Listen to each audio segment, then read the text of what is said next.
The flowers are mine, but they don't have to know. I don't know when it happened exactly, but at some point, I fell in love with flowers. It wasn't always like this. In fact, early in my relationship with my wife, Becca, I couldn't understand why she wanted them so much. Flowers were expensive, temporary, and, to my practical mind, an unnecessary luxury. I had grown up counting every penny, and the idea of spending money on something that would wilt in a week felt painful.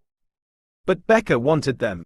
She never asked for much, just the occasional bouquet, and we fought about it more than I'd like to admit. Eventually, I gave in, because I loved her. And because I hated arguing over something that, in the grand scheme of things, wasn't a big deal. Somewhere along the way, something changed. At first, it was a habit. The 10th of every month, like clockwork, I'd bring home something, a small trinket, a little gift, or flowers. It started during our first year of marriage, a tough year, one where money was tight and stress was high. The tradition became an anchor, a way to say, I love you, even when words weren't enough. Then we had our daughters.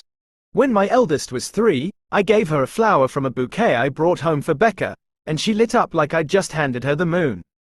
From that moment on, any flowers I brought home were, in her mind, meant for her. Now I have 2 daughters. The 7-year-old still expects flowers, and the 2-year-old has decided pink roses are the greatest thing in existence. My wife, for her part, always thanks me for her flowers, no matter what day it is. The truth, the flowers aren't for them. Not really. I buy them because I like them. I like the way they brighten up the house. I like the way they smell. I like the tiny burst of joy I feel when I see them in the cart at the grocery store. I buy flowers for myself.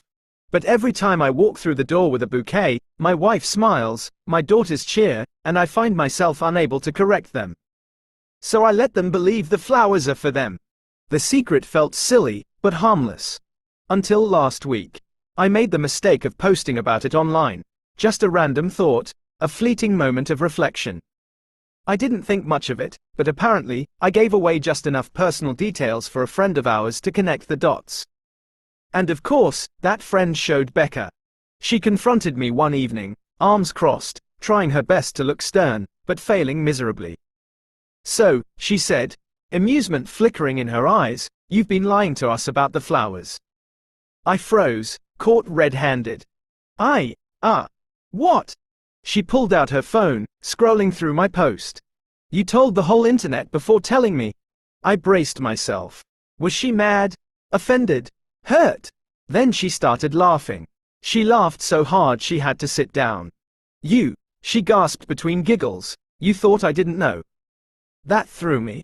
You knew? She wiped her eyes, still chuckling. Honey, I figured it out years ago. I just didn't say anything because it made you happy. I stared at her, dumbfounded. For years, I had been holding on to this tiny, ridiculous secret, thinking I was getting away with something. Meanwhile, my wife had known all along and let me believe otherwise, because she loved me. I love this woman. The next time I bought flowers, I handed one to each of my daughters, gave a few to Becca, and kept one for myself. They don't have to know they were always mine. But I think they do. And that's okay.